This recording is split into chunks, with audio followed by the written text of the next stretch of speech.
Vamos a comenzar. Buenas tardes a todos. Bienvenidos a nuestro tutorial del mes de octubre. Soy la doctora Andrea Fiavane, soy la presidenta actual de la Sociedad Médica de Chile y la organizadora de estos tutoriales en los que llevamos ya 2 años. Carlos, ¿puedes mostrar, por favor? La Sociedad Médica, ustedes saben, es una sociedad científica sin fines de lucro cuya finalidad es la educación médica. La siguiente. ¿Y cómo enfocamos, cómo trabajamos en la educación médica? Básicamente en nuestros 4 pilares. Los cursos de educación médica continua, que los conocen ustedes, son cursos de revisión, de actualización, con 3 módulos básicamente, uno de medicina ambulatoria, otro en que se revisan distintas subespecialidades, son módulos que van cambiando año a año, y el módulo de medicina hospitalaria, que está a pronto a abrir, así que es muy bueno que participen en él. La revista médica, nuestra honorable revista, la revista de habla hispana con a cargo de un solo equipo, más antigua, con 150 años en este año, que nos muestra las revisiones y puestas al día, más los trabajos científicos de investigaciones, de revisiones clínicas. Es para nosotros un enorme orgullo. El congreso, nuestro congreso que fue recién la semana pasada, tuvimos un congreso maravilloso con más de 1000 asistentes en que revisamos la medicina interna desde los aspectos hospitalarios y ambulatorios de muy buen nivel, muy completo, así que los invitamos a estar siempre presentes en nuestros congresos. Y nuestro cuarto pilar, que como les comentaba yo, lo desarrollamos en el año 2020, en plena pandemia, en que en razón a los confinamientos nos sentimos un poco inquietos respecto a cómo ayudar en la educación médica. Los hospitales estaban llenos solo de pacientes COVID. Nosotros pensamos cómo van a aprender nuestros becados, cómo vamos a avanzar en esto, y diseñamos estos ciclos de webinars que tienen 2 grandes gracias, diría yo. Una es que siempre revisamos casos clínicos, que es como la esencia de los internistas. No son webinars de revisiones o como de datos áridos. Siempre hay caso clínico. Y lo segundo es que lo hacemos en forma secuenciada con nuestras sociedades filiales y con los hospitales que también son parte de nuestra sociedad. Vamos cambiando mes a mes y en eso vamos caminando. Hasta ahora nos ha ido muy bien, estamos siempre muy contentos y les agradecemos a ustedes y por supuesto a nuestros presentadores siempre la participación. Hoy día tenemos el agrado de tener con nosotros al doctor Patricio Salman. Él es endocrinólogo y diabetólogo, es profesor asociado a la Universidad de Concepción. La diabetes mellitus nosotros sabemos que es un problema no Chile, sino mundial. La diabetes por sí misma, la diabetes y sus complicaciones son un problema de salud pública enorme. Y hoy día el doctor Salman nos va a ilustrar sobre algo de alto interés, que son los diagnósticos diferenciales de la diabetes, porque no son todas las diabetes lo mismo y es muy importante avanzar en ello. Así que agradecemos a todos los presentes y al doctor Salman, por supuesto, y doctor, la pantalla es suya. Eh, Muchas gracias, doctora Fiavane. No sé si se me escucha bien.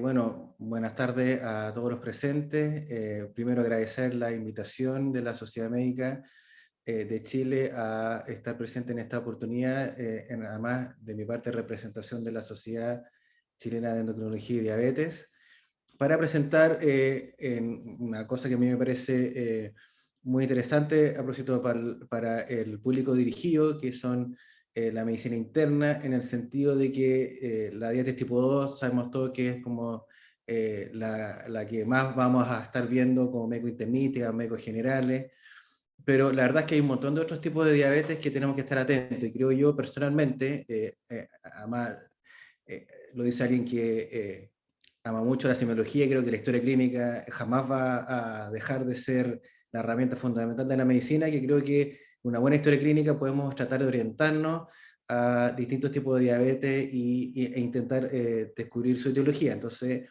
vamos a ver algunos casos clínicos y después voy a intentar hacer una pincelada de los principales diagnósticos diferenciales que me gustaría que se quedaran. Entonces voy a compartir y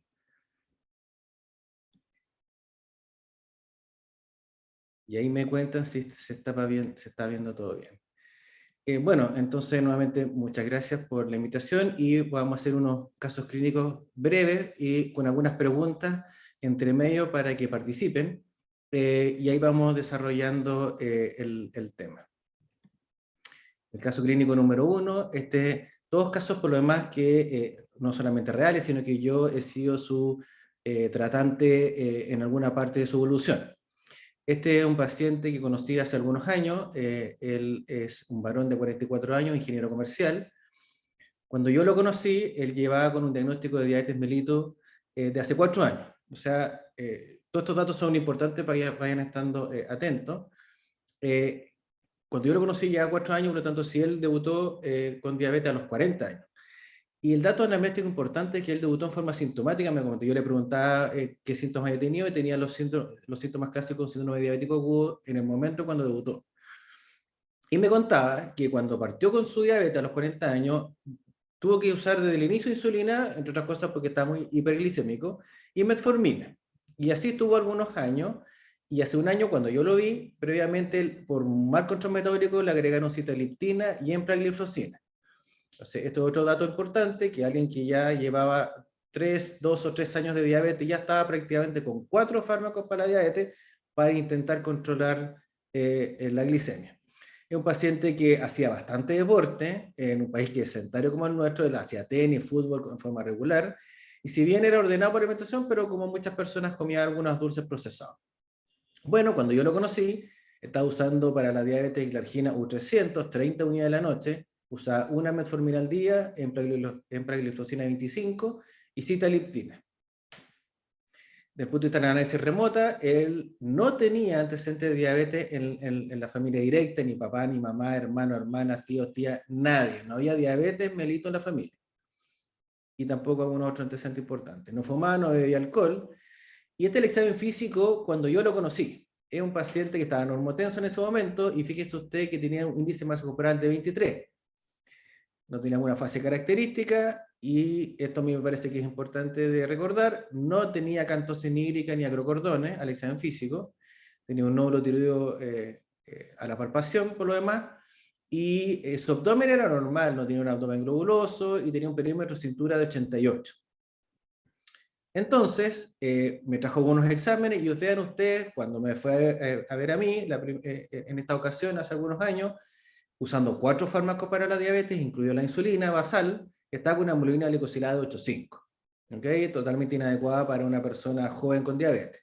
Y además destacaba un LDL que no estaba en meta, y unos triglicéridos levemente elevados, y bueno, tenía glucosuria, pero ustedes ya sabrán que esa glucosuria con seguridad era por la empagliflozina. Entonces, la pregunta es, en este caso puntual, ¿cuál es el hecho clínico más relevante, piensan ustedes, que apoya que este paciente, que estaba catalogado como diabético tipo 2, así está hecho en el GES, en realidad pudiera no ser un diabético tipo 2? Entonces la alternativa es que a la edad que debutó, el índice de masa corporal y el perímetro de cintura que tenía, el hecho de que haya estado usando insulina desde el inicio, o la ausencia de acantosis nígricas. Entonces aquí van a votar ustedes, espero que les coloquen las alternativas. Ahí viene la alternativa. Y voten ustedes, va a bajar unos segundos. Entonces, de los 4 alternativas que salen ahí, ¿cuáles creen ustedes que son elementos que en este caso en particular no apoyan una diabetes tipo 2 y habría que replantearse el diagnóstico? La edad, el índice de masa corporal, el perímetro de cintura, el uso de insulina inicial o la ausencia de acantosis nígricas en este caso. Bien, vamos a los resultados. Y bien, yo creo que por lo demás para los siguientes casos es totalmente discutible, y creo que no hay una respuesta única y exclusiva, pero hay unas más correctas que otras. Y en este caso, el 38% se inclinó a la ausencia de acantosis nígricas, un 23% el hecho que haya iniciado insulina, un 22% el índice de masa corporal, y un 16% la edad de la diabetes. Yo creo que todos tienen un poquito de razón, pero personalmente, probablemente los 2 puntos más importantes de que uno, y de hecho que fue mi pensamiento que cuando lo vi, Uno es su normopeso. Después vamos a ver que la diabetes tipo 2 no siempre es así, pero habitualmente está acompañado de sobrepeso y obesidad en particular. Por lo tanto, y en particular, la obesidad que más está asociada a la diabetes tipo 2 es la obesidad de tipo abdominal, y este paciente tenía un perímetro de cintura completamente normal, por lo tanto, eso va muy en contra de la posibilidad de diabetes tipo 2, por un lado. La ausencia de cetosis hídricas también es otro hecho que yo creo que más que ir en contra de que no sea diabetes tipo 2, es que no apoya la diabetes tipo 2, que es distinto. O sea, cuando está presente nos orienta mucho que puede ser diabetes tipo 2, pero no todos los diabéticos tipo 2 tienen acatosis hídrica. Pero igual es un tema a considerar. La edad, él debutó a los 40 años y la verdad es que la debut de 40 años uno ya piensa probablemente que puede ser diabetes tipo 2, pero igual en general es una persona joven. Y si bien la mayoría de los diabéticos tipo 2 no necesitan insulina al inicio, pero también hay que recordar que algunos tipos de diabetes tipo 2 pueden debutar con un síndrome diabético agudo, por lo tanto no es excluyente que puedan algunos diabéticos tipo 2 partir con insulina al inicio en forma transitoria. Así que de mi parte creo que el peso y la ausencia de cetosis hídrica son como los puntos como más relevantes que iba en contra en este caso. Así que vamos a avanzar. Y bueno, a este paciente yo le pedí el estudio inmunológico para diabetes y vean ustedes cómo tenía 2 de los 5 autoanticuerpos positivos. Por lo tanto, esta persona que está catalogada de diabético tipo 2 era en realidad un diabético tipo 1. Así fue recategorizado y se le hizo el ajuste necesario a su tratamiento. El caso clínico 2, esto es una mujer de 47 años que cuando yo la conocí ya tenía 10 años de evolución de diabetes. Y entonces piensen ustedes, si yo la conocí a los 47, ella debutó a los 37. Dato importante. Me consultó a mí en agosto del año 2020 por 2 meses de polidipsia, poliuria, nicturia, baja de peso 6 kilos con visión borrosa. En un contexto de diabetes parece ser todo síntoma de una hiperglicemia marcada. ¿Ok? Ella cuando le diagnosticaron diabetes siempre usó metformina y la verdad es que ya se atendía en atención primaria y nunca le hicieron algún cambio a su tratamiento. Eso es lo que decía ella. Hacía ejercicio ocasional y de repente comía algunas cosas dulces. Bueno, cuando yo la conocí, estaba tomando una metformina 850, nada más.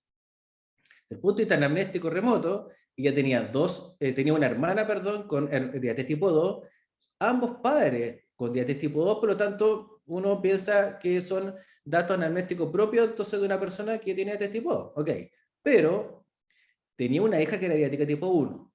Entonces, este es un dato, a mi juicio, no menor. Y además, ambos padres tenían hipotiroidismo primario. Ella tuvo 3 partos y su hija menor tuvo macrosomía, no fue más, no tenía alergia. Y este es su examen físico cuando yo la conocí. Normotensa sí tenía cetosis hídricas, apoyando, por ejemplo, el diagnóstico correcto, ya está catalogada de diabetes tipo 2. Y no tenía estrías patológicas, pesando en Kuchel, y tenía un perímetro de cintura de 90, ahí en el límite para la mujer chilena. Pero tenía un índice marsupial de 30 de obesidad. Y cuando me vino a ver a mí, vean ustedes, glicemia 291 en ayura, hemolina glicosilada de 12,3, todas las transaminas alteradas, y tenía triglicéridos normales. También dato que me interesa que recuerden un poco. Entonces la pregunta es, ¿qué hecho de la historia clínica creen ustedes que es la que más apoya que esta diabetes, adelantándonos obviamente que estamos cuestionando el diagnóstico, entonces la etiología me refiero, es diabética, pero ¿qué tipo de diabetes? ¿Qué de los datos que yo les mencioné apoya más que esto puede ser de origen autoinmune? Uno, la edad en cual debutó, en este caso los 37, que su hija haya nacido con macrosomía, que tenga una hija con diabetes tipo 1 y que ambos padres sean hipotiroideos, o que tengan triglicéridos normales. Entonces, vamos a contestar. Entonces, ¿qué hecho de la historia clínica de esta paciente apoya que esta diabetes pudiera ser de origen autoinmune? La edad, la macrosomía de su hija, la diabetes tipo 1 y el hipotiroidismo de los padres, y los triglicéridos normales.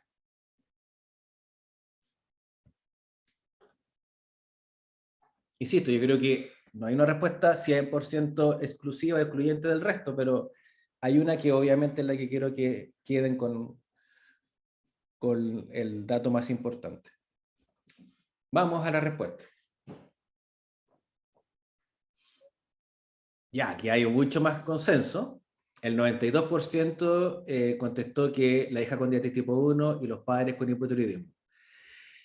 La hija con macrosomía, la verdad es que eso puede ser discutible en términos de autoinmune, porque la verdad es que sabemos que la macrosomía, así como tener antecedentes de diabetes gestacional, es más bien un dato anamnéstico que apoya la diabetes tipo 2.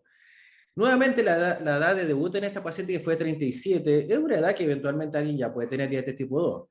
Pero sigue siendo, y quiero dejarles con el concepto, que igual una persona peri 30 años es una persona relativamente joven todavía. Pero puede ser diabetes tipo 2, sí, también. Y los triglicéridos normales, igual esto es un dato, en este caso de laboratorio, pero es importante también porque saben ustedes que la diabetes tipo 2 en general es de hipertrigliceridemia y HDL bajo. Ahora, no significa que todos los diabetes tipo 2 tienen los triglicéridos altos, pero cuando están altos apoyan más a diabetes tipo 2. En este caso era normal. Bueno, entonces, ¿qué pasó con esta paciente? Avancemos. Y bueno, yo creo que esta paciente, si uno mira para atrás, creo que tenía hartos elementos que perfectamente era planteable, y así de hecho estaba en APS como diabética tipo 2. ¿Estamos de acuerdo? Insisto, tenía obesidad, tenía signos clínicos de resistencia a la insulina, tenía macrosomía en la hija, ¿estamos de acuerdo? Tenía probablemente hígado graso con NASH, entonces era planteable este tipo, pero su mal control metabólico, su antecedente marcado de autoinmunidad en la familia, yo le pedí los anticuerpos y vean ustedes cómo tenía el anticuerpo IA2 positivo.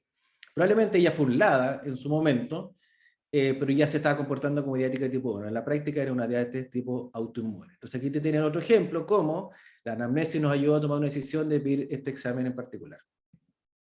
El caso clínico número 3 es una persona de 71 años, ¿ok? Profesora jubilada, que ella tenía el diagnóstico de diabetes de 10 años de evolución cuando yo la conocí, e hipotiroidismo primario también.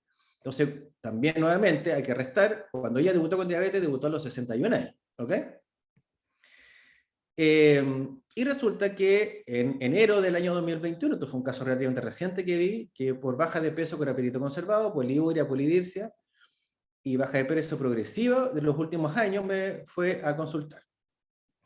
Ella intentaba hacer algo de ejercicio, comía 5 o 6 frutas diarias y en ocasiones de repente algunas cosas dulces. Ella tenía un médico geriatra como tratante, en el cual debido a la imposibilidad de un control metabólico más adecuado, este médico le dejó empagliflozina y metformina. 2 comprimidos al día. Además tomaba levotiroxina por su hipotiroidismo. Se había hecho un fondo de ojo en su CESFAM en el 2019, en el cual no había retinopatía diabética. Y este es su antecedente, ya está catalogada como diabética tipo 2 durante 10 años, hipertensión e hipotiroidismo primario. No tenía antecedentes familiares de diabetes directos y no fumaba. Bueno, cuando yo la conocí, muy importante el examen físico. Vean ustedes cómo el índice de masa corporal era normal, incluso tirado para abajo. Hay que considerar que es un adulto mayor de 70 años. No tenía cantosis, no tenía acrocordones, abdomen normal y un perímetro de cintura de 80. Y ella me trajo varios exámenes como del historial para atrás. Entonces aquí podemos ver que desde el 2019 al 2020 estaba con un muy mal control metabólico en realidad. Llegó a verme con una hemoglobina glucosilada de 12,5. ¿Ok?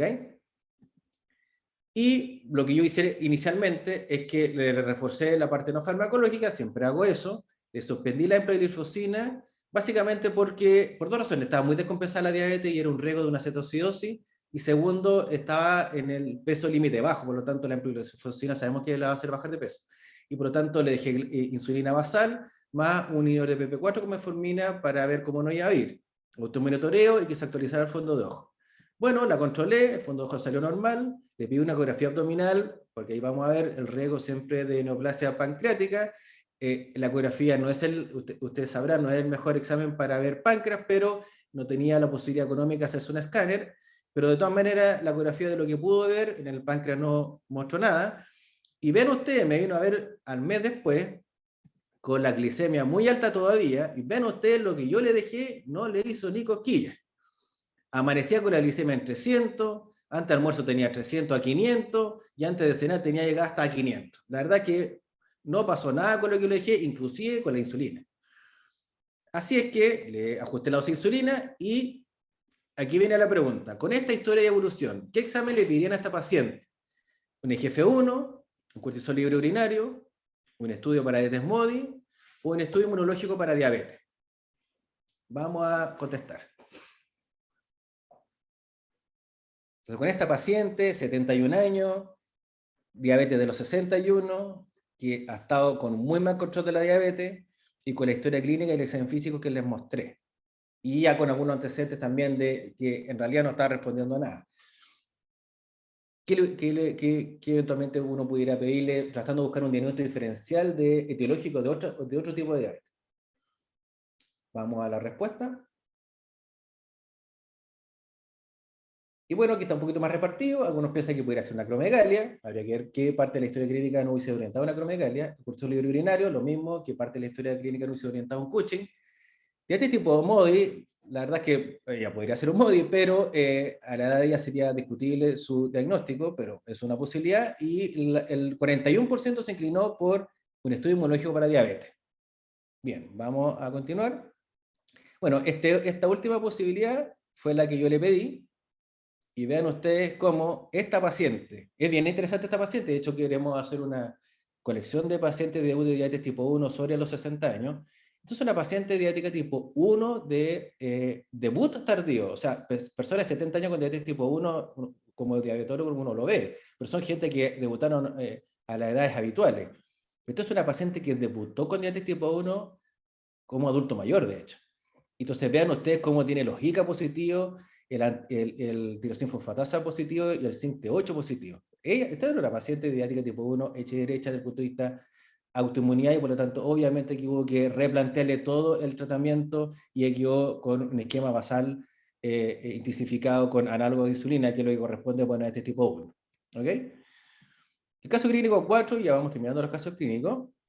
Esta es una paciente de 75 años, ella es de Chillán, y yo la controlé desde el inicio, de una diabetes tipo 2, de 3 años de evolución, clásica, es esa diabetes tipo 2 habitual de adulto mayor, muy fácil de control, siempre con un control de la diabetes muy adecuado, solo usaba metformina para su diabetes, y siempre en los primeros 2 años de la diabetes anduvo muy bien. Es una persona además muy bien portada desde el punto de vista no farmacológico, se cuida en su alimentación, esos eran sus medicamentos, y resulta que se me perdió como casi un año. Y cuando yo la vi en junio de 2019, me vino a ver a Concepción nuevamente, con un cuadro de una síndrome diabético agudo categórico. Había bajado casi 20 kilos en alrededor de unos 4 o 5 meses, y el examen físico, vean ustedes, está con un índice de masa corporal de 20, tenía ictericia, y el abdomen no había una masa palpable. A los exámenes de laboratorio que ella misma me trajo, vean ustedes una paciente que siempre anduvo bien con su diabetes, llegó a verme con 300 y tanto glicemia, hemoglobina glicosilada de 16,4, anemia y transaminasas alteradas. Entonces, la pregunta es, ¿qué hecho clínico es el más relevante de esta paciente que tendría otro cuadro de base que se le agregó a su diabetes tipo 2? O sea, ella era una genuina diabética tipo 2, pero algo pasó en su evolución que probablemente tener otra etiología que se le agrega a su diabetes tipo 2. Entonces, la primera alternativa, un quiebre en su evolución de su diabetes, nos debería hacer orientar a su otra posibilidad, que tenga ictericia, la baja de peso marcada que tuvo, y nuevamente índice de masa corporal normal. Normal, entre comillas, porque en realidad está casi bajo peso para su edad. Vamos a contestar. Entonces, ¿qué hecho clínico es el más relevante? Que esta paciente tendría otro cuadro de base que se le agregó a su diabetes tipo 2 preexistente. El quiebre es evolución de su diabetes, la ictericia, baja de peso marcada o su índice de masa corporal, entre comillas, normal. Vamos a ver la respuesta. Ya. La mayoría, el 55%, piensa que la ictericia, yo estoy de acuerdo, pero también me parece completamente razonable, y creo que aquí hay más bien dos respuestas correctas, el quiebre en su evolución de su diabetes. En un 29% las personas marcaron eso. En la baja de peso marcada también un 15% votó por esa posibilidad, que también me parece sensato pensarlo. Avancemos. Entonces, esta paciente le solicité un escáner de abdomen que evidenció una masa en la cabeza del páncreas de 4 centímetros, características neoplásicas con dilatación de la vía biliar intra y extrahepática, sin evidencia de enfermedad metastásica.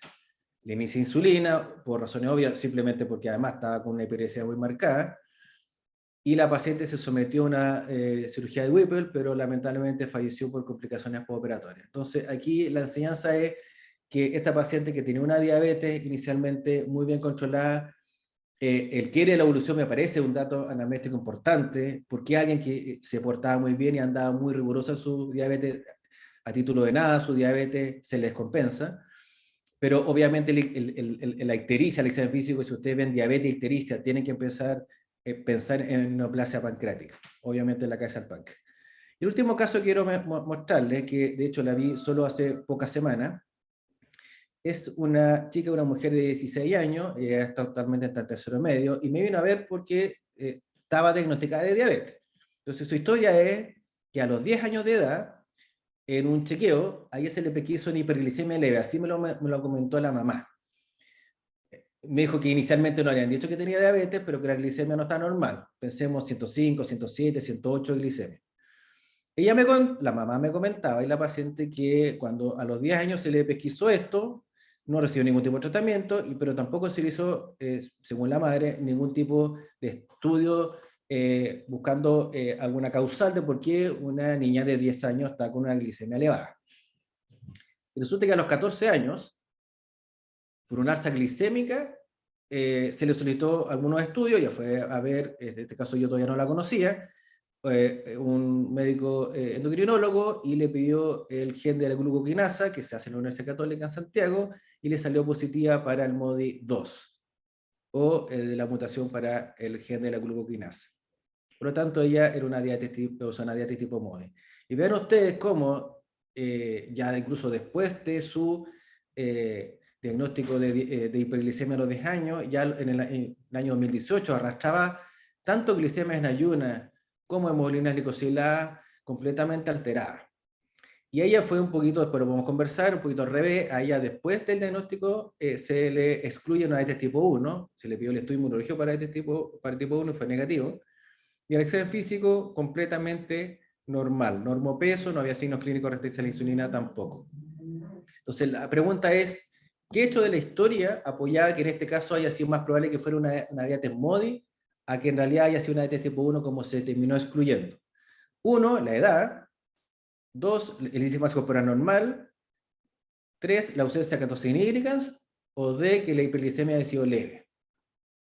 Vamos a votar.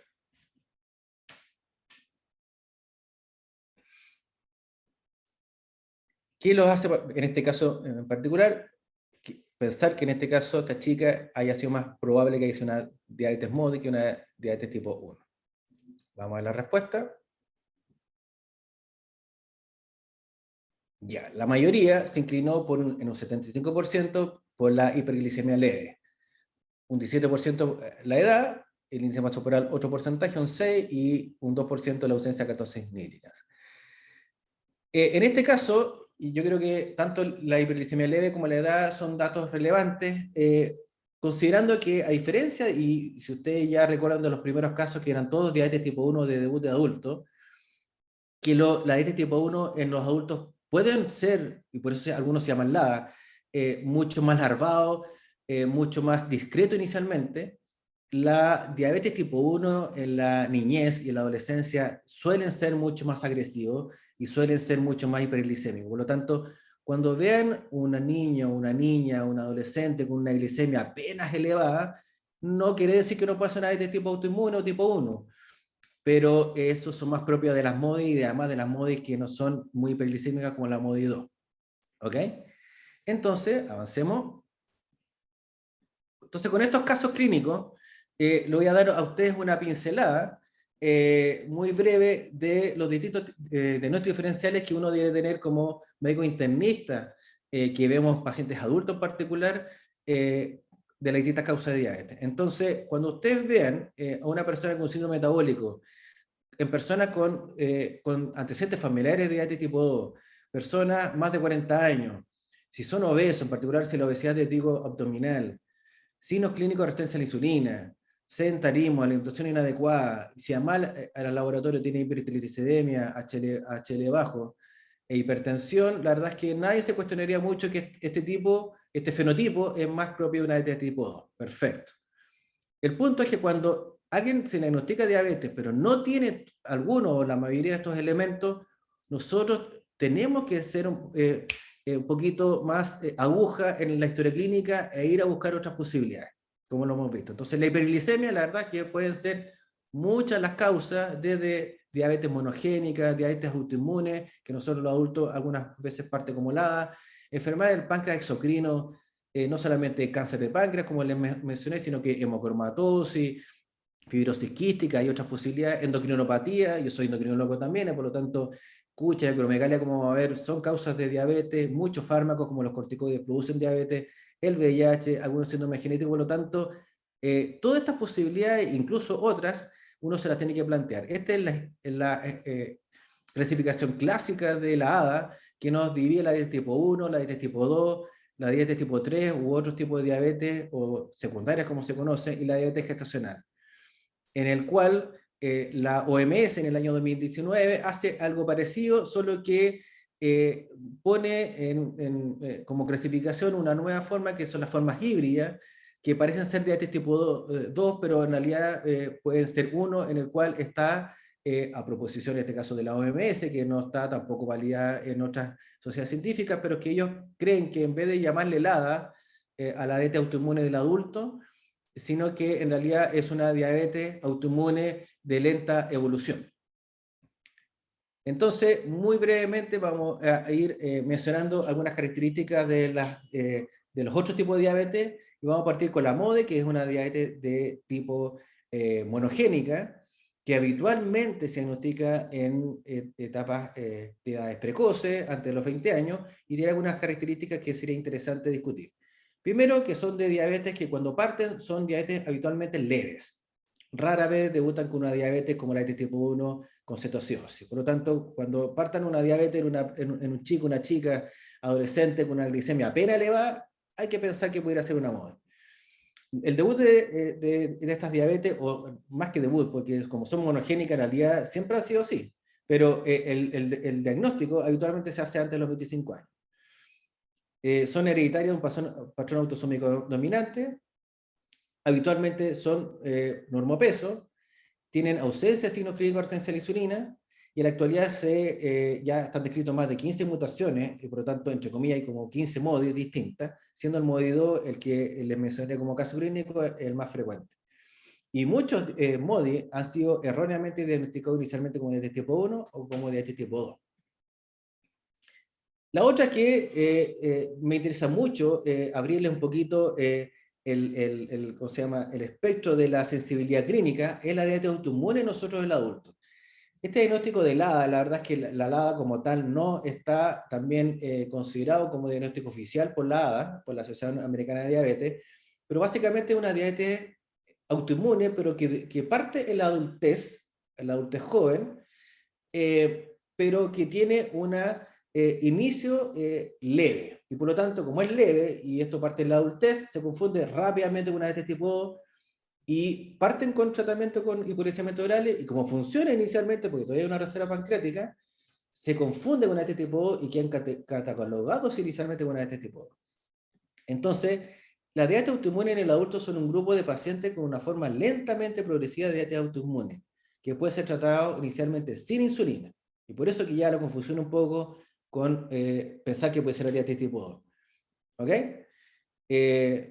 Estos son algunos criterios que nos pudieran orientar. Habitualmente, a diferencia del MODE que debutan muy jóvenes, estos son peri 30-40 años, que tiene presencia de autoanticuerpos específicos, habitualmente la antigad, sin necesidad de insulina al debut, en general, a lo menos unos 6 meses. Eso es variable, la verdad, pero es que son pacientes que pueden estar con hipoglucemia sin necesidad de insulina, por lo menos inicialmente.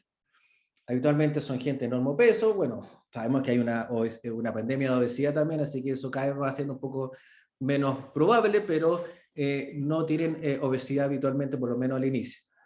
Y esto es bien interesante e importante, la anamnesis remota, que con frecuencia coexisten otras enfermedades autoinmunes personales o familiares. Entonces, cuando usted ve a una persona de 32 años, normopeso, que debuta con diabetes, y resulta que tiene una hermana con hipotiroidismo, tiene a la mamá con lupus, tiene al hermano con enfermedad celíaca, y la persona con diabetes de 32 años tiene vitiligo, por ejemplo, o sea, hay todo un ambiente autoinmune personal o familiar, eso nos tiene que alertar a la posibilidad de una diabetes de origen autoinmune.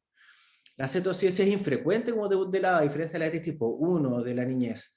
Entonces, son estos pacientes que debutan con glicemia en rango de diabetes, pero son hiperglicemias que no son tan marcadas.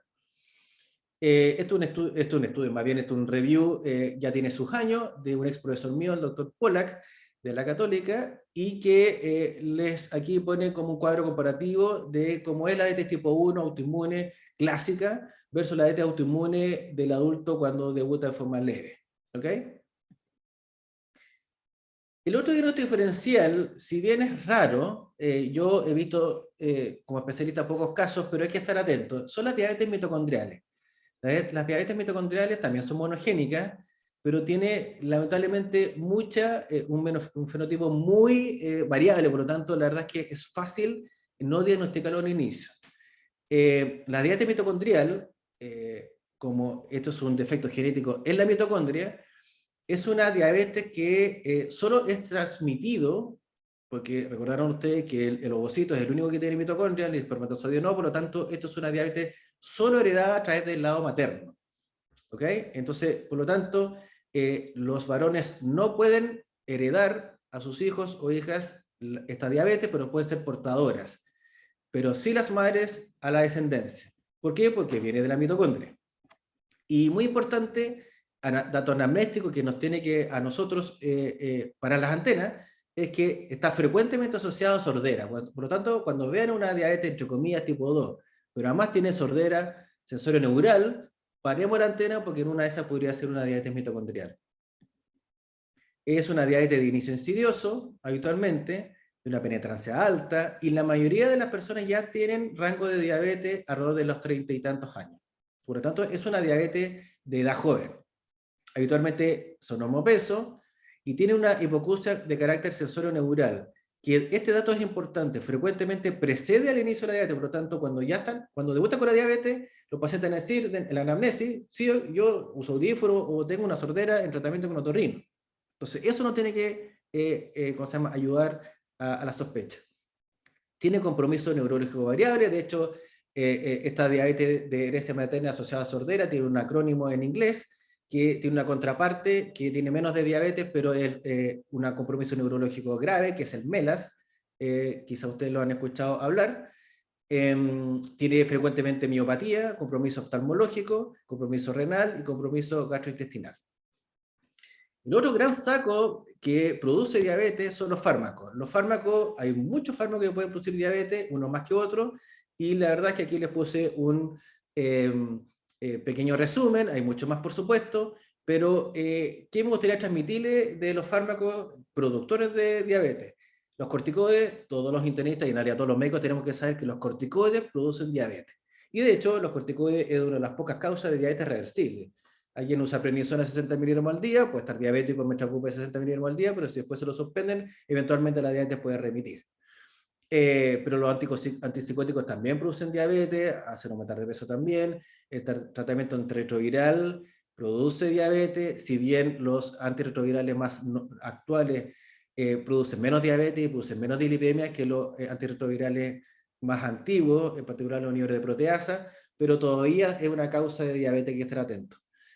Tacrolimus, ciclosporina, produce diabetes, todo lo que tiene que ver con trasplantes, trasplante cardíaco, trasplante renal, trasplante hepático, ocupan estos medicamentos y son diabetogénicos. Ahora, de todo esto, si ustedes me preguntan, lejos los que más van a generar una diabetes, y a veces son diabetes muy altas, en términos de hiperglicemia me refiero, son los corticoides.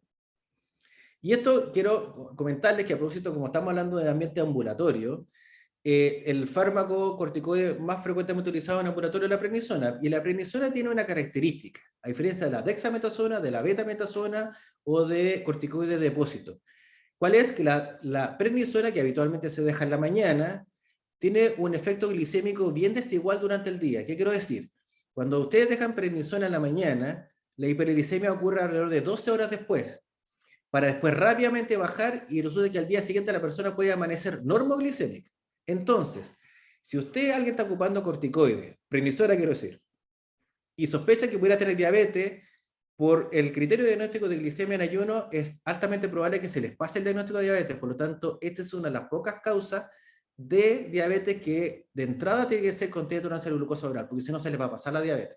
Habitualmente la hiperglicemia de las 2 horas es la que marca la glicemia en rango de diabetes. Un par de palabras en la diabetes por VIH, algo les adelanté.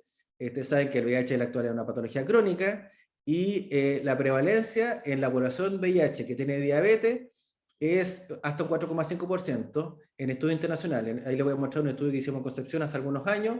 El 3%, casi el 3% de los pacientes con VIH en el poli tenían diabetes, y ustedes quizás podrán decir, no es tanta la prevalencia considerando que más del 12% de los chilenos tenemos diabetes según la Encuesta Nacional de Salud. Pero hay que recordar que esto habitualmente son una población joven, por lo tanto, gente joven con este porcentaje de diabetes no es menor. La infección del VIH per se produce aumento de riesgo de diabetes, pero está también exacerbado por la terapia antirretroviral, como les mencioné. Y aquí les quiero mostrar en 2 palabras el estudio que hicimos, que está publicado en la revista chilena de Endocrinología y Diabetes, que ustedes lo pueden buscar acá, está el link, en el cual ustedes ven que en el poli, en aquella época, estoy hablando de 2017, la mayoría de los pacientes con VIH no tenía diabetes, había un porcentaje con prediabetes y el casi 3% con diabetes. Pero lo interesante de acá es que la mayoría de las personas con diabetes en el poli de VIH se hizo diabético después del diagnóstico de VIH. Por lo tanto, se puede asumir que el VIH o la terapia antirretroviral fue el gatillante de esta diabetes.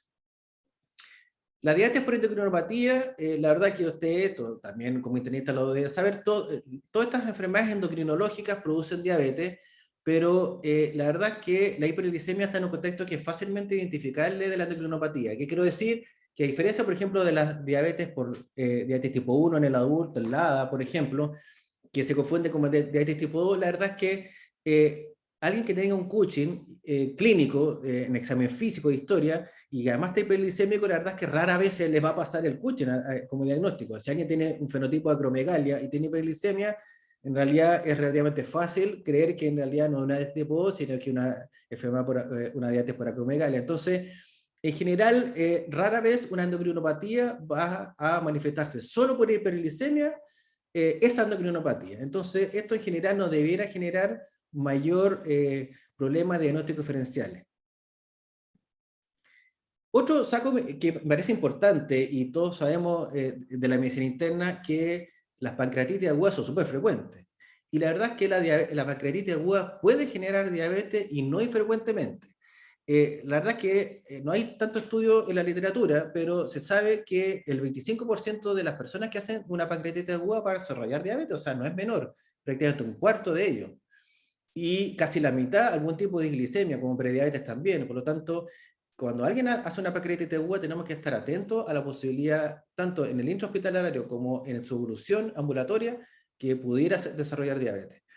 Y esto es bien interesante porque estaba históricamente la idea que solo las pancreatitis agudas graves o aquellas que requerían cirugía eran las que hacían las diabetes. Y la verdad es que un metaanálisis demostró que tanto las pancreatitis agudas leves como las graves pueden producir diabetes. Y resulta que son diabetes pancreatogénicas en la práctica, que responden poco a fármacos orales y son habitualmente necesarios el uso de insulina. Aquí los quiero mostrar, por si lo quieren revisar, esta es una publicación de 2015 que hicimos con 2 endocrinólogas actuales de una diabetes muy agresiva después de un cuadro de pancreatitis aguda, en el cual fue una mujer joven de 25 años previamente sana, hizo una pancreatitis aguda grave, estuvo hospitalizada harto tiempo y se fue diabética al alta con requerimiento de insulina. Voy terminando, algunas par de palabras de la diabetes producida por cáncer de páncreas. La mayoría de las diabetes que son producidas por cáncer de páncreas son por adenocarcinoma. Y esto es importante, a menudo el diagnóstico de diabetes precede al diagnóstico de cáncer. ¿Qué quiere decir? Que alguien que no tenía la antecedentes de cáncer y resulta que aparece una diabetes violenta, puede ser una manera de ser más, ¿cómo se llama?, incisivo en el estudio e ir a buscar una imagenología pancreática. Y de hecho, por lo tanto, cuando ya se diagnostica el cáncer de páncreas, la mitad de ellos ya tiene diabetes. Entonces, aquí el mensaje es cuándo sospechar una diabetes por cáncer de páncreas.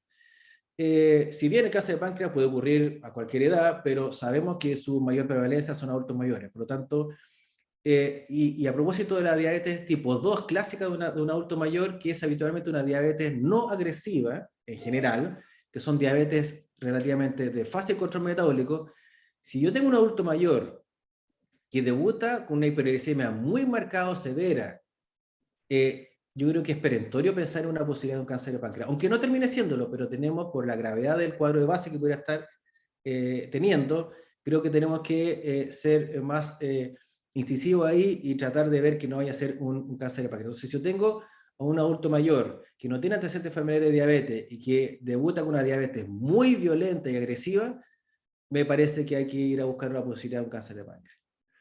Y finalmente, sin entrar en mucho detalle, hay algunos síndromes genéticos que tienen mayor prevalencia de diabetes. De ellos, el síndrome de Down, el Turner y Klinefelter son síndromes que tienen mayor probabilidad de tener diabetes. Por lo tanto, estos son cuadros que uno, dentro de todos los estudios que tienen que hacerle por su enfermedad genética de base, tenemos que ir a buscar una posibilidad de diabetes en su evolución.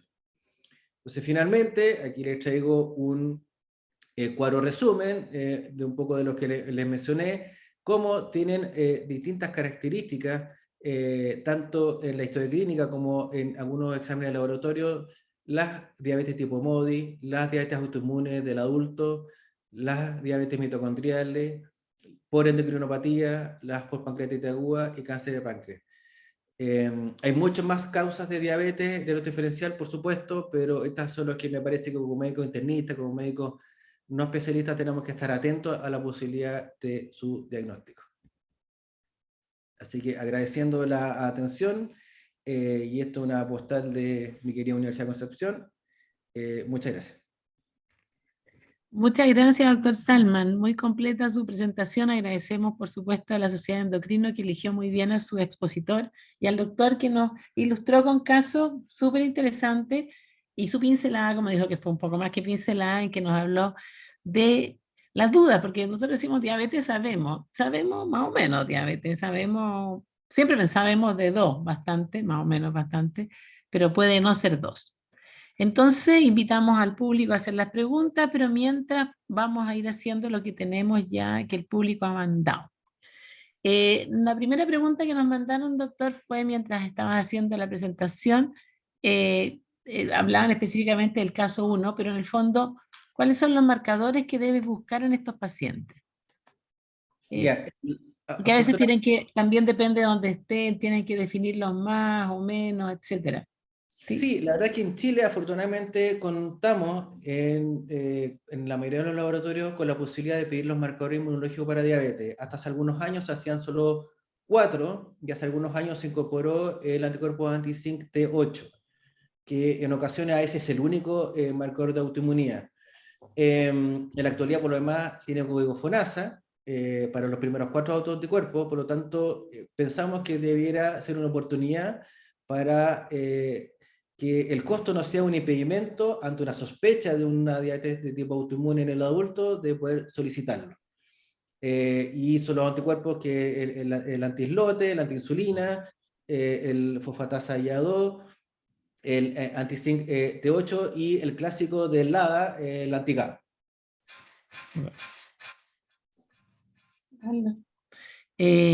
Ya, súper. Eso ya se los repitieron. Igual les recuerdo también a los asistentes que la presentación queda grabada, o sea, nosotros la grabamos y después la subimos a la página web de la sociedad, así que ahí lo pueden repasar. Pero es interesante sobre todo que ha sido de mucho más fácil acceso ahora. Sí, Acá este tema del cáncer de páncreas o sea, no, perdón, esta no es de cáncer de páncreas, esta es de anticuerpo. Entonces dice, Si uno tiene dudas, ¿hasta cuántos años después del diagnóstico vale la pena pedir los anticuerpos? ¿Hasta cuánto? Nos pregunta específicamente.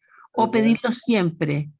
Eh, en algún momento se nos enseñó que se hacían negativos rápidamente y por tanto no tenía mucho sentido después.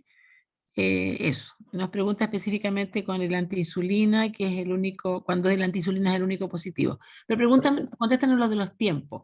Sí, hay dos preguntas en una. Con respecto a los tiempos, la persona que pregunta, Daniela, tiene razón. La autoinmunidad contra el páncreas se va negativizando con los años. Y por lo tanto, eso nos tiene que hacer también la atención de que, por lo tanto, el debut de diabetes, que no sea la clásica de diabetes tipo 2, tenemos que ojalá pedirlo, si creemos, lo consideramos necesario, pedirlo prontamente, porque si no vamos a demorar 15 años en retrospectiva, como a veces lo he tenido que hacer, corremos el riesgo que efectivamente salgan negativos y eventualmente salen negativos porque se negativizaron con el tiempo y no necesariamente es un falso negativo en la práctica y no que realmente no haya sido de origen autoinmune. La verdad es que no hay un punto de corte cuando decimos no vale la pena pedirlo, sí vale la pena pedirlo, pero sí es correcto que vaya negativizándose. Ahora yo creo que va a depender mucho de la sospecha clínica. Si ustedes se fijaron en alguno de los casos clínicos, una de las pacientes ya tenía más de 10 años de evolución, ¿no?, de diabetes y se lo pidió igual y salió requete contra positivo. Entonces yo creo que si la historia clínica es muy sugerente, que no es de tipo 2 y es una persona delgada, llena de enfermedad autoinmune, en la familia personal, con un control muy complejo, yo creo que dependiendo de la accesibilidad, debiéramos pedirlo por dos razones. Uno, porque administrativamente es el argumento, me ha pasado porque yo he diagnosticado muchas de este tipo 1 en el adulto, que el médico del GES cuestiona, ¿de dónde salió usted que es diabético tipo 1 si tiene 54 años? Aquí está el examen que lo avala y no hay nada que hacer, el examen es categórico, por lo tanto, administrativamente se cambia de tipo 2 y tipo 1, por lo tanto, deberá tener acceso a las insulinas análogas propias de este tipo 1, que muchas veces, a veces no las tienen en las canastas de este tipo 2. Eso por un lado. Y segundo, si es diabetes, una genuina diabetes tipo 1, por lo menos en médicos no especialistas no debería estar autorizado el uso de niveles de la CGLT2 por el riesgo de cetoacidosis. Por lo tanto, hay un tema también de tratamiento que tenemos que hacer un enfoque distinto. Por lo tanto, para responder, es verdad, ojalá pedirlo lo más pronto posible cuando tengamos esa sospecha, pero de acuerdo a esa sospecha, creo que si alguien tiene 10 años de diabetes para atrás y creo que pudiera ser una de este tipo 1, eventualmente creo que igual es válido pedirla. Y respecto al antiinsulina, la verdad es que de los 5 autoanticuerpos, el que menos relación tiene o posibilidad de que termine siendo en este tipo 1, efectivamente el anticuerpo antiinsulina. No obstante, si la persona no usa insulina exógena y el único que le sale es el antiinsulina, tiene una probabilidad baja de evolucionar una diabetes prontamente, pero en la práctica igual es una diabetes autoinmune, por lo tanto tenemos que estar atentos a su evolución. Okay. El otro era el del cáncer, que siempre es un ruido eso, porque uno dice, uno de tantos enfermos diabéticos 2, cree que son diabéticos 2, en cuántos hace despiste, tú hiciste criterios bien claros, como los quiebres, etcétera. Pero acá te preguntan, en el fondo, ¿cuánto tiempo también uno hace seguimiento del paciente? Porque podría aparecer la diabetes antes o las lesiones, ¿cierto? Además, también depende de la calidad de la imagen que le vamos a pedir. En fondo, ¿cómo lo ves ahí tú, esta relación entre cáncer y la diabetes? Sí, bueno, yo creo, hay que considerar primero que la diabetes tipo 2 va su prevalencia aumentando y la población también chilena va envejeciendo. Por lo tanto, cada vez vamos a ver más adultos mayores con diabetes. La encuesta nacional de salud mostró que el 25% de la población sobre 60 años ya tiene diabetes, pero son genuinos diabéticos tipo 2. Mm. Entonces yo creo que cuando hacer el gasto de una imagen, que si uno quisiera tener un poquito más de certeza, en realidad un escáner obviamente hace mejor que una ecografía, son en dos escenarios. El debut de diabetes compensado, yo personalmente como diabetólogo, si tengo un adulto mayor que debuta con una diabetes descompensada, puede que no termine siéndolo, pero uno no se arriesga y le pide la imagenología. Y la otra, cuando no hay una razón clara, obvia, de un quiebre de solución, como terminó siendo el caso clínico, me parece que uno tenía que aumentar los signos de alarma y eventualmente ver otras posibilidades, entre ellas el cáncer. El cáncer de páncreas hace bajar de peso, pero una dieta descompensada, si la persona está demasiado hiperglicémica, también va a bajar de peso. Mm. Entonces, muchas veces la baja de peso se le atribuye a que la diabetes está descompensada, a que está muy hiperglicémico y puede hacernos retrasar un poquito el diagnóstico. Yo creo que no hay una respuesta taxativa, sino que precisamente la orientación clínica, ese feeling que tenemos con mi paciente que tengo al frente, debiera hacernos pensar en la posibilidad de una neoplasia maligna pancreática como causal de una diabetes que no la tenía antes o que descompensa una diabetes preexistente. Ahora, si tienes Correcto. que, como lo mostré, bueno, ya ahí... Claro, yo creo que bien de clínica, porque como tú Sí, dices, tampoco uno podría decirle hágale a todos, porque si a no los todo. van a matar, porque son muchos. Pero Exacto. sí, si el enfermo tiene dolor abdominal, algo que le eche a pelo a la sopa, más lo que tú comentas, descontrol o quiebre, yo creo que hay que tomarlo más en serio, porque también es dramático. Todos tenemos en la cabeza casos de personas que han tenido el cáncer puesto y ha sido bien terrible que se demore un poco más, aunque nosotros sabemos que el cáncer de páncreas tiene mal pronóstico igual, pero para la familia es fome. Claro, hay una cosa que es interesante, sí, que a diferencia de otras neoplasias, la diabetes por cáncer de páncreas no requiere un cáncer de páncreas grande. Claro, La diabetes no se produce por ocupación. claro. El cáncer de páncreas, el adenocarcinoma, genera un ambiente local de citoquinas muy tóxico para el páncreas y genera que el páncreas no produzca insulina. Y por eso es que son, por lo mismo, hiperglicemia muy marcada. Entonces, a veces son cánceres pequeños de 1 o 2 centímetros y la persona puede estar hiperglicémica en 400 igual. Entonces, insisto, yo creo que usted tiene razón. Creo que no se trata de que todo el mundo, a cualquier hiperglicemia adulto mayor, vayamos viéndole imagen, pero tenemos que tener esa probablemente un poquito mayor sensibilidad en quién nos hace ruido y ver la posibilidad de hacer ese diagnóstico diferencial. Atención con el peso, baja de peso también, que de repente uno se la endilga muy fácilmente a la diabetes. También te preguntaron en sí mismo enfermo si había tenido alguna relación de causalidad, por ejemplo, te ponían el COVID. No, no, porque esta paciente, la del cáncer de páncreas, fue en época pre-COVID. Pre-COVID, claro. Sí, la Pero conocí ahí, después. ahí te pregunto yo, ¿y la diabetes y el COVID, qué nos Ah, quieres contar? sí. Sí, eso, bueno, la verdad es que, y yo había hecho ya charla de eso, existe una relación que está relativamente bien documentada, que el virus de SARS-CoV-2 es un virus que puede infectar a las células beta pancreáticas porque las células beta pancreáticas tienen el receptor del AC2, que es el que ingresa, así como lo hace en el pulmón también. Y por lo tanto, hay casos descritos en la literatura de gente que no era diabética, que tuvo COVID, y que después hace una diabetes habitualmente violenta, que se confunde con una diabetes tipo 1, le pide los anticuerpos y sale negativo. Y se Ya. asumió epidemiológicamente que pudiera ser el COVID.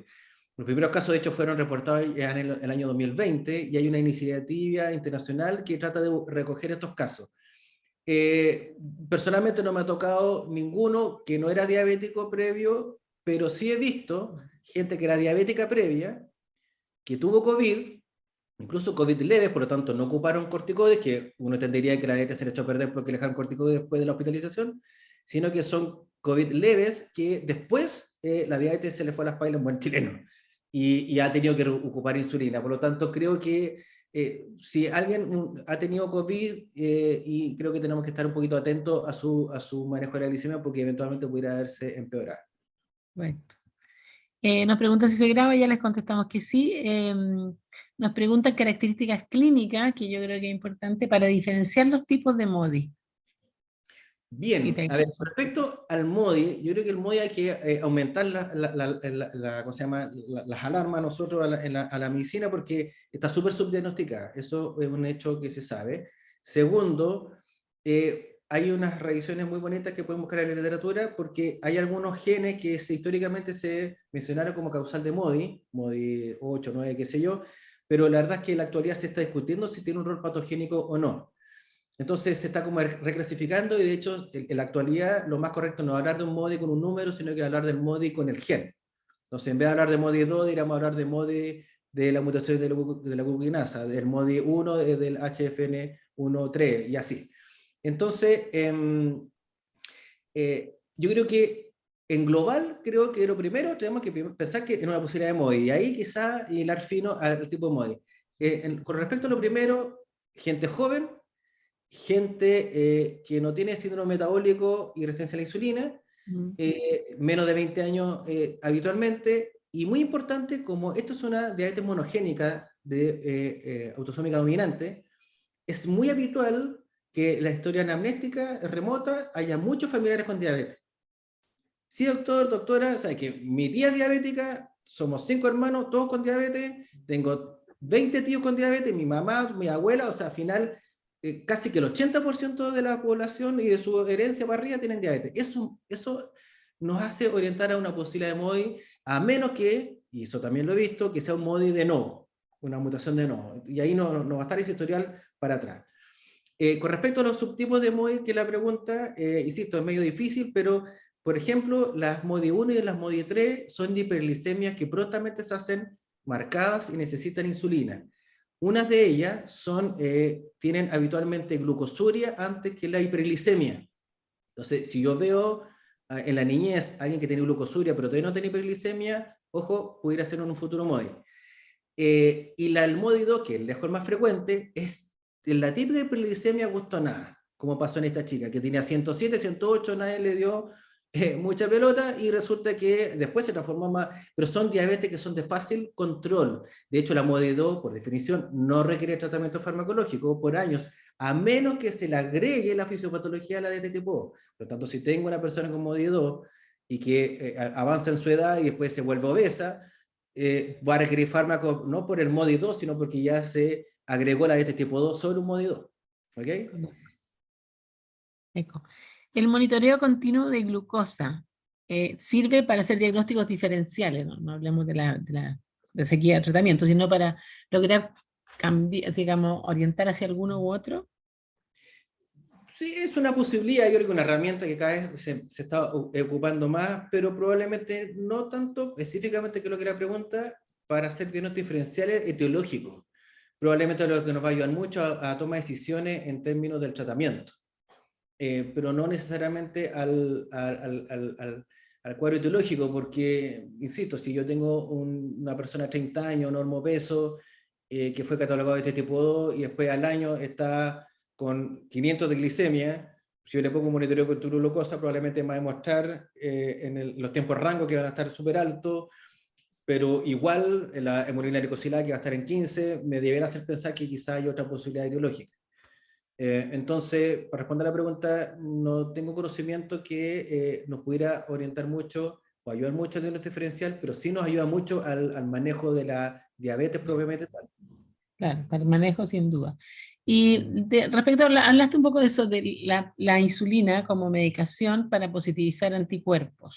Sí, eso es cierto. Por lo tanto, y hay que tener esa consideración, si a alguien se le pasa a este paciente que está usando insulina y metformina, por ejemplo, pero yo pienso que puede ser autoinmune y le quiero pedir los anticuerpos, el estudio inmunológico, si está usando insulina exógena, corre la posibilidad de que le salga el anticuerpo antiinsulina positivo por esa razón y no necesariamente es una genuina diabetes autoinmune. Y eso ocurre tanto para análogos como para insulina humana, que la NPH y la cristalina son insulina humana, pero a pesar de insulina humana, igual pueden generar anticuerpos. Y ahí nos orientaría más que fuera una solo positivo y todo lo otro Claro. negativo. Ya. Exacto, a mí me ha pasado que lo he pensado, lo he pedido y le salió el anticuerpo antiinsulina positivo de forma exclusiva, entonces en realidad no lo catalogo como diabetes tipo 1 porque está usando insulina exógena. Sí, y también me ha pasado, si me ha salido un antiinsulina positivo, pero me salió un antigat positivo, por ejemplo, también, entonces esa sí es una diabetes de origen autoinmune. Y te preguntan también por límite, o sea, una cosa es que uno tenga un solo valor positivo, que si fuera solo la antiinsulina no tendría duda. Y tiene que ver también con los límites de los valores, o sea, que tengan números muy altos, medianos. No, en términos diagnósticos, esto es blanco-negro. Si sale negativo, hay que considerar que ahora, por lo menos la Católica y los otros laboratorios lo están informando, algunos de ellos cuantitativamente y otros positivo o negativo, nada más. Entonces, si sale positivo o sale cuantitativamente sobre 15, que es el anti-zinc, por ejemplo, T8, entonces sea un poquito más o 1000 más, el diagnóstico está hecho, es autoinmune. Que, acá te pregunta un doctor de APS, supongo que él trabaja en APS, entonces nos hace una pregunta de salud pública, porque nos dice, normalmente en APS las diabetes que tenemos son las clásicas, ¿sí? Y entonces estas otras que se manejan normalmente en policlínico secundario o terciario, secundario en realidad, eh, ¿cree que podrían manejarse en APS? Muy buena pregunta, y creo que dice Gustav von Plessing, que fue, Sí. me parece, ex alumno mío de pregrado. Así que Ah, sí. un abrazo grande. A ver, es una buena pregunta porque la mayoría de las diabetes secundarias, por decirlo así, o no diabetes tipo 2, en realidad son de manejo especialista. Hay una cosa administrativa que para la ley de GES, Mm, existe la diabetes tipo 3, tipo 3C o es tipo 1 o tipo 2, ¿ok? Entonces, administrativamente, para la ley, APS está autorizada a tratar diabetes tipo 2. Y tipo 1 necesariamente tiene que ser llevada a especialista. Entonces, si yo tengo una diabetes por Cushing, puede que la diabetes, o por fibromocitoma, o por un hipertiroidismo, puede que no sea una diabetes necesariamente muy agresiva, pero lo tiene que derivar, más que por la diabetes, sino que lo tiene que derivar por la enfermedad endocrina en este caso. Si yo claro, tengo una diabetes autoinmune del adulto, en la práctica de una diabetes tipo 1 administrativamente igual y académicamente igual, es tipo 1, por lo tanto la tendré que derivar igual.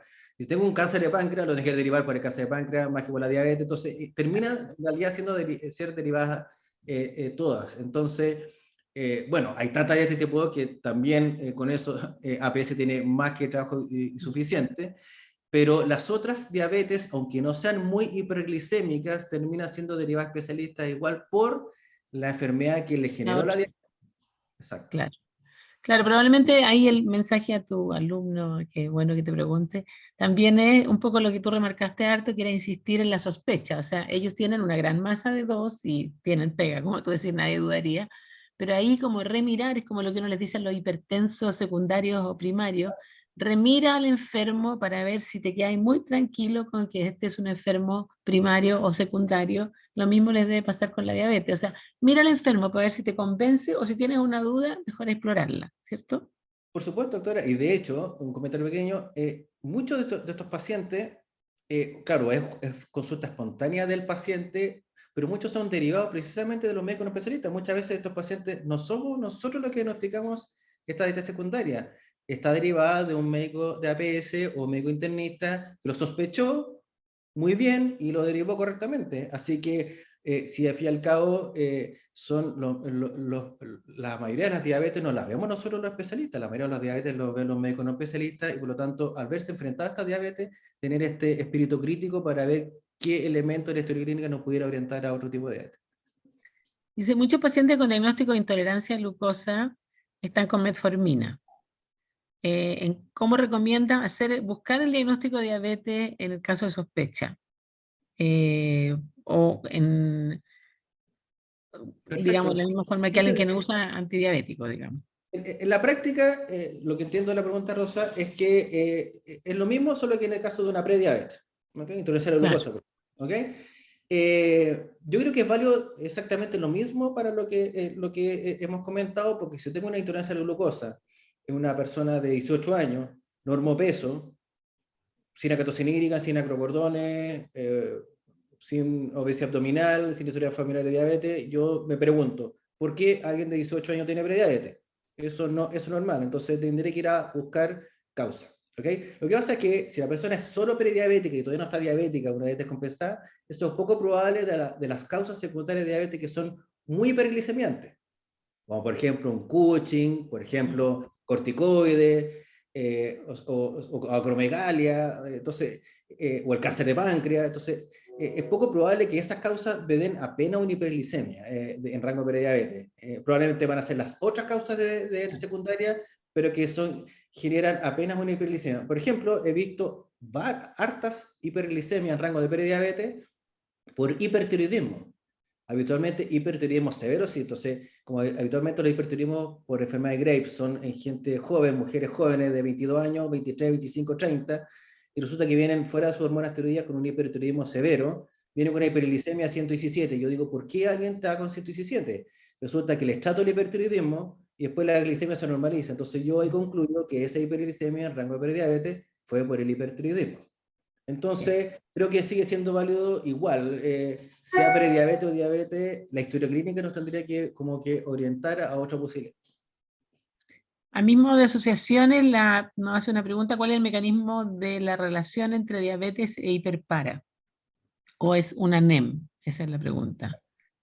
¿Cuál es el mecanismo de la misma? O que dirigimos el estudio de una empresa endocrinológica buscando información de la cuenta. Ya, buena pregunta, de especialista, porque en la actualidad cada vez hay más literatura, si bien está preguntando por el mecanismo, en el cual todavía no está muy claro, pero de que el hiperpara... está preguntando por hiperparatiroidismo. Ya, perdón. Hiperpara. No, pensé que estaba hablando de hiperaldosteronismo. No, No, hiper- hiperparatiroidismo. Ya, eso sí, la verdad es que también hay una literatura que pudiera asociar el hiperparatinoidismo primario, que es lo que entiendo que me está preguntando, con hipercalcemia, con el diabetes mellitus.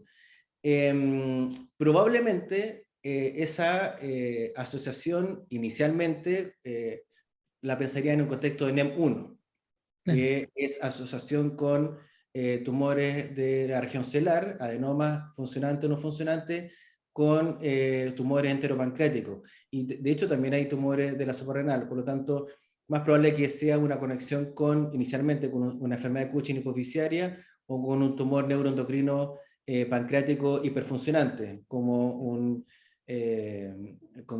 Cushing ACTH ectópico, por ejemplo. ¿Ok?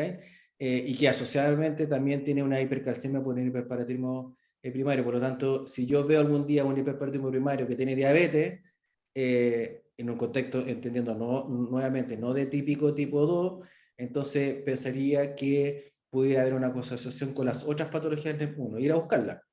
Buscarle, exactamente. En un paciente joven, no ponen edad, sin elementos de diabetes 2, sin antecedentes familiares, con anticuerpos negativos, ¿lo consideraría un LADA? ¿Iniciaría tratamiento solo con insulina o no? Ya, es una muy buena pregunta porque, como todo en medicina, existen no la certeza absoluta y resulta que el estudio inmunológico para diabetes tiene una sensibilidad altísima de todas maneras, pero no 100%, un 95%. Entonces, existe la posibilidad eventualmente de tener una enfermedad autoinmune como causa de diabetes y que el examen salga negativo.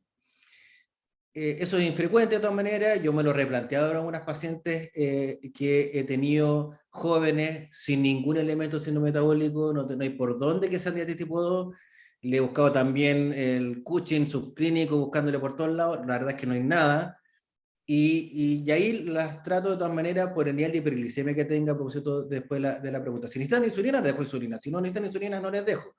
Pero como no me he quedado tranquilo, a veces he repetido el estudio inmunológico a posterior, en particular cuando hace algunos años hacían solo 4 autoanticuerpos y después ahora que se hacen 5, se sabe que a veces hay una diabetes tipo 1 que solamente el ZINC-T8, que es el último anticuerpo que salió como examen, a veces es ese solamente el alterado. Entonces me lo he replanteado en gente que en exámenes más antiguos me salió todo negativo y ahora como tengo la posibilidad de hacer el quinto, lo he repetido.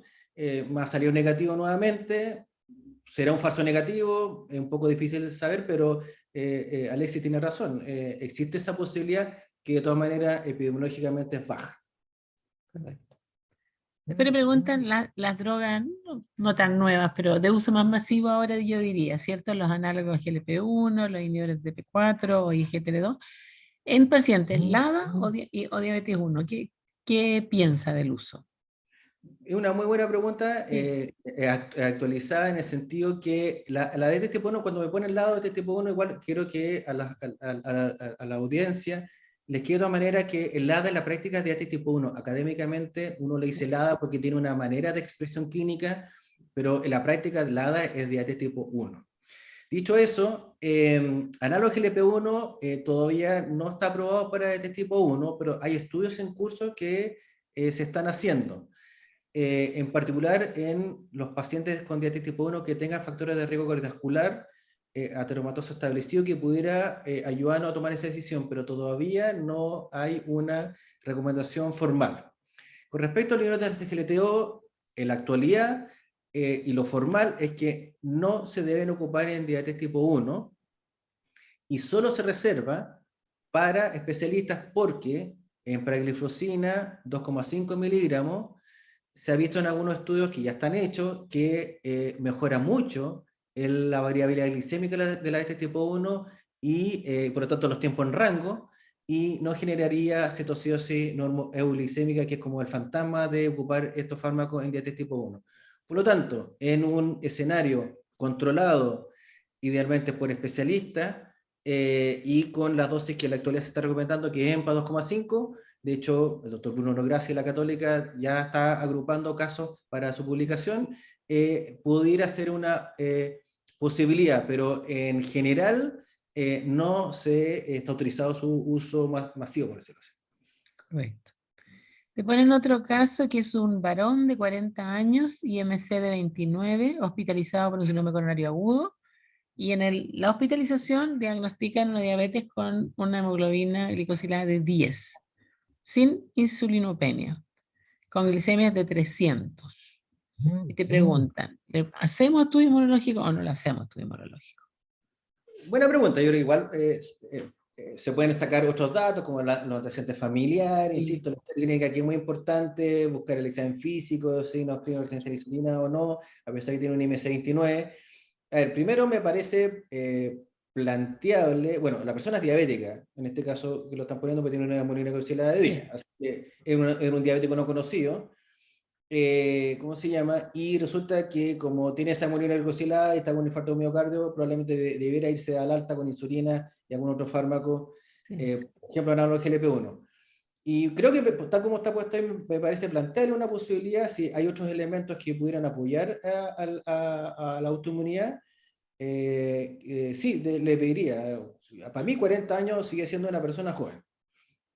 Entre más joven la persona, yo creo que más uno tiene que tener esa sensibilidad.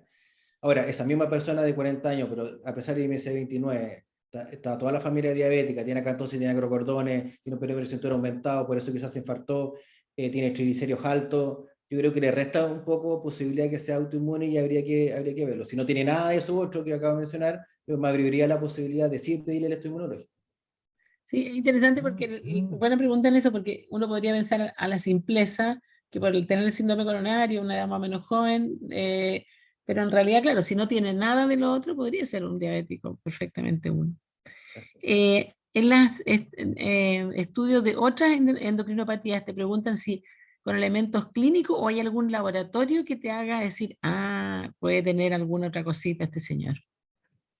Bien, como mencioné en la presentación, en general la endocrinopatía que genera una hiperglicemia va a estar asociado a la clínica de esa endocrinopatía. Entonces, yo muy rara vez he visto una persona con hiperglicemia o diabetes que sea un Cushing finalmente y que no tenga nada de Cushing. Se va a tener la clínica habitualmente el Cushing, lo mismo que la acromegalia, va a tener algún elemento clínico de laboratorio que nos oriente a la acromegalia. El feocromocitoma, como es tan variable su cuadro clínico, la verdad es que eso puede llegar a totalmente el desvío, así que quizás ahí es más difícil, por lo menos inicialmente, pensarlo. Y como mencioné en el ejemplo del hipertiroidismo, nunca he visto una hiperglicemia con hipertiroidismo subclínico. Estas hiperglicemias son habitualmente en hipertiroidismo severos. Entonces va a tener toda la clínica del hipertiroidismo por lo demás. Entonces, la verdad es que debiera ser relativamente fácil pensar en ese cuadro clínico y por lo tanto pediría el examen de laboratorio buscando ese cuadro clínico de endocrinopatía de acuerdo al cuadro clínico. Pediré cortisol libre urinario, o el Sarian nocturno, o el Nugen, si pienso que es Cushing, si pienso que es un hipertiroidismo pediré TSH, T4 y T3 y así. Ok. Pancreatitis crónica asociada a diabetes. ¿Siempre usar insulina? Buena pregunta. A diferencia de la pancreatitis aguda, la pancreatitis crónica en ocasiones no es tan hiperglicémica inicialmente, por lo tanto pudiera ser respondedora a hipoglicemiantes orales. Y por lo tanto, respondiendo a la pregunta, no, siempre insulina no. Pero las diabetes post-pancreatitis aguda generalmente terminan precozmente en insulina. Y además que hay que considerar otra cosa. hasta que la FDA no cambie un poco el discurso y los warnings, si alguien tuvo una pancreatitis aguda dentro de la anamnesis, estoy impedido de dejarle análogo de GLP-1 inhibidor de PP4 por el sistema de creatina, por lo tanto nos limita la farmacología y por lo tanto, además por esa razón, rápidamente necesitamos caer en insulina, así que son pacientes que por la reserva pancreática mínima que tienen, igual la hiperglicemia nos va a empujar al uso de insulina. Es casi así, claro. En los adultos, acá habla de La los inestabilidad. pacientes que siempre han tenido mal manejo, porque es verdad, pues hoy día tú estás hablando, presentaste unos enfermos estrella, que yo no sé dónde los sacaste, porque en general nuestros enfermos que dicen dos siempre son un desastrillo. Entonces, estos enfermos que son nuestra norma en general, desastrillos crónicos, qué claves, porque no es un quiebre, sino que viven medio desordenados.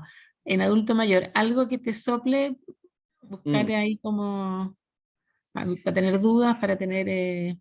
Sí, mire, yo, como mencioné, la mayoría de las diabetes tipo 2 debutan de una hiperglicemia que es relativamente fácil, farmacológicamente hablando, tratar. Pero es verdad que algunos diabetes tipo 2 genuinos debutan con incluso hasta una cetoacidosis. Es menos frecuente, por supuesto, pero puede ocurrir. O por lo menos debutan con un síndrome diabético agudo, hemolina glicosilada de 11, y toda la clínica de una hiperglicemia marcada. Entonces, esos pacientes con hemolina glicosilada alta parten con insulina, no porque yo crea que es un antibiótico autoinmune o de otro tipo, sino porque la hiperglicemia marcada inicial por la glucotoxicidad me hace dejar la insulina. Entonces, si la persona con ese debut de diabetes, que además va a pasar con insulina, hasta un quiere, imagínense una persona que no era diabética, tiene diabetes, va a partir con insulina, pero doctor, me va a dejar insulina al tiro, sí, por tal y tal razón. Entonces, son generalmente pacientes que rápidamente hacen clic y resulta que se empiezan a portar bien, dejan comer las porquerías que comen, se ponen a ejercicios, usan sus medicamentos. Entonces, si es un genuino diabético tipo 2, la glucotoxicidad va a pasar y por lo tanto yo a los pocos meses le voy a poder sacar la insulina y va a poder quedarse con hipoglucemiantos orales. ¿Cuándo sospecharía que pudiera ser en realidad no tipo 2, sino otra, como la autoinmune? Es que yo estoy tratando con esa persona que, no sé, incluso con una clínica de tipo 2, o sea, obeso y así, pero la persona hizo el esfuerzo, bajó de peso, se está alimentando mejor, fue a la noche, está caminando más, está haciendo un poquito de ejercicio, está poniendo su parte, y resulta que yo le trato de bajar la insulina y la diabetes se va a las nubes. Eso es raro. Yo digo, a ver, miremos un poco más allá. Yo creo que ese paciente que está poniendo su parte, que la parte no farmacológica va bien llevada, que para mí el tratamiento no farmacológico es tanto más importante que a veces que elegir el fármaco, y la persona, la glicemia no le baja con nada, y resulta que yo le trato de sacar la insulina y no puedo, quizás hay que plantearse la posibilidad de que pudiera haber otra cosa de base. Sí. Y vamos a terminar con esto porque, doctor, te hemos estrujado mucho. Aclaración en el caso 3, dice el ajuste lo dice GTL2 por riesgo de hipoglicemia. No me acuerdo del caso 3, si lo bajaron. El caso 3 me parece que fue el que yo le saqué la EMPA de Sí, toxina. tú le sacaste la... Sí. Claro, no, pero que eso fue porque no se recomienda el uso de inhibidores de secreteo cuando los pacientes están demasiado descompensados. Cuando alguien está con 300, 400 glicemia, hemolina glicosilada de 13, 14, 15, al dejar inhibidores de la SGLT2, como están insulinopénicos o la glucotoxicidad, se corre el riesgo, no significa ya sucede, pero se corre el riesgo de una cetoacidosis.